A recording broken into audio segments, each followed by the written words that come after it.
Hey guys, this is Downphoenix, and I saw some breaking news regarding Friday the 13th, the video game, and apparently a major controversy that's involving some people involved with the game, including the developers, Gun Media, as well as Limited Run Games. What exactly is going on? We're about to find out.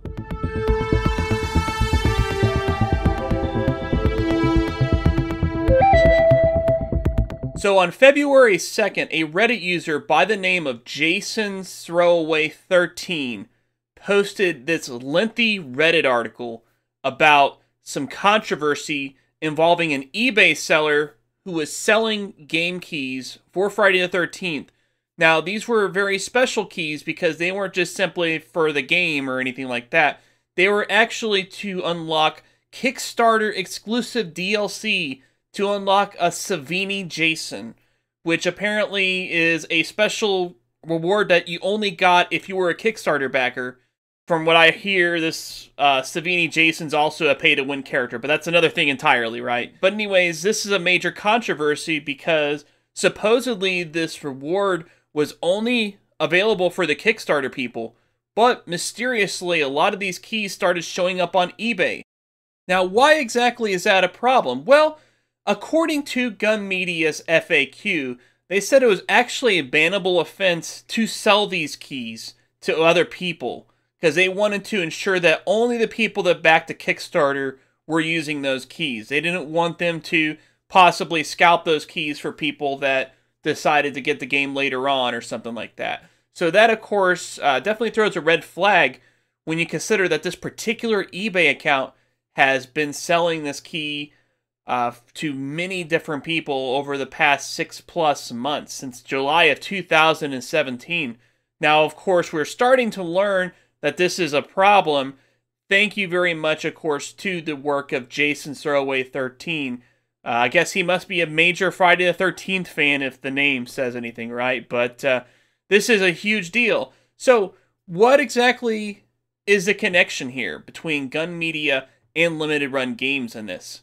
Well, this is where things get interesting because Gun Media is actually the company that designed the game Reach and Clear, which was one of Limited Run Games' first physical releases, which means that Limited Run Games did a physical release for this game. Both companies are also located fairly close to each other. They're only a state away. Not to mention that Limited Run was responsible for handling the physical reward distribution for Friday the 13th Kickstarter games. And so that's all really interesting stuff. So what exactly happened here?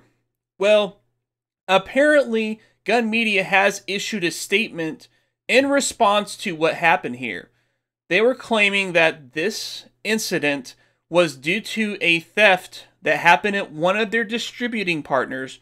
They didn't specify who, but since we know that Limited Run is apparently the people that distributed the Kickstarter awards, at least the physical ones, that certainly is something that's concerning. The thing that kind of throws that off is the fact that Limited Run has nothing to do with the Jason Savini codes in question, but the same eBay seller that sold these codes also sold codes for Lawbreakers, which was another game that Limited Runs did a physical distribution of, and they gave away digital keys along with that. So this seller also had access to keys from that. They also had access to trading cards that Limited Run typically distributes with their games. If you don't know exactly what I'm talking about, let me show you guys what I mean. This here is an example of a Limited Run trading card. This is a card that you get whenever you purchase a game through Limited Run. This one came from the game The Bunker. And they distribute these kinds of cards, I guess, as a way to kind of encourage people to have an additional collection besides just the games themselves. They also have these trading cards that I guess people can try to collect and all kinds of other things like that. But anyways, the point is, whoever this eBay seller is, they had access to both Gun Media's DLC for only Kickstarter backers, as well as various Limited Run items, namely the Lawbreaker codes, as well as the Limited Run trading cards. The seller was also selling passes for PAX East, which apparently were being sold in sets of 4, which again was kind of a red flag to people because this is something that usually in sets of 4 is only sold to vendors from what I understand. I don't know if that's 100% true. Maybe some people can clarify.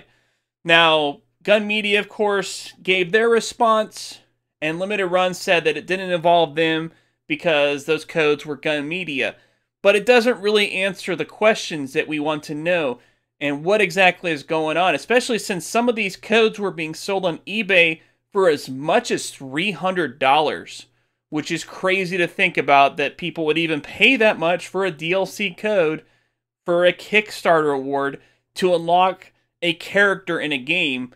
But alas, people do that, of course, and sad to say, right? But I guess if it's true that this character really is pay to win and does have an advantage over the other Jasons you could play as, I guess if somebody is really serious about the game, that might explain why they would be interested in paying so much money for such a reward. Or maybe they just want to have it all. Maybe they just can't stand the fact that there's a character that they cannot have, and so they buy one of these codes. But then it begs the question, the Kickstarter ended a long time ago, and those codes were distributed well before these codes started being sold. So where exactly did these extra codes come from?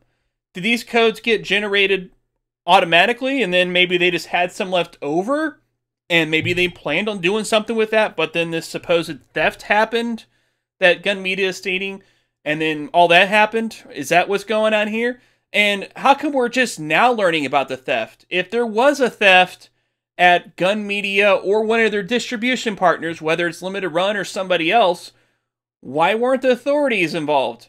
Why did they not tell their backers what happened and to inform them not to buy any of those codes because those were fraudulent codes? Why did something like that not happen? A lot of questions still remain, and sadly I'm not really seeing, outside of this Reddit post, I'm really not seeing anybody covering this, which is sad. So I decided to take it upon myself to let you guys know what I think about this. But this is some shady stuff, man. I just don't know what to say. I mean, what do you guys think? Do you guys buy the story that Gun Media is saying? Or do you think there's something else going on? Now, I don't really think that Gun Media or Limited Run as companies are involved, but I think it is entirely possible that somebody may be swindling the both of them behind their backs and, you know, basically doing this for their own profit. There definitely just seems something really fishy about what's going on here. And I hope that we find out answers. But needless to say, don't buy any of these codes. As a matter of fact, Gun Media said that they had disabled these codes, which I guess we'll see if that happens or not. I don't know for sure. I guess if we find out somebody buys one of these codes and they can't redeem it, well, then I guess that'll be the case. But let me know what you guys think in the comments below. If you enjoyed this video, if you really want to see some other people talk about this, please share the video. It really helps out, guys. It helps get the awareness out. You know, like I said, it's an issue on Reddit right now, but a lot of other people aren't talking about it. So outside of Reddit, there's really not much awareness. So let's go ahead and bring some awareness to this, guys. And thank you very much for watching. But till then, Downphoenix out.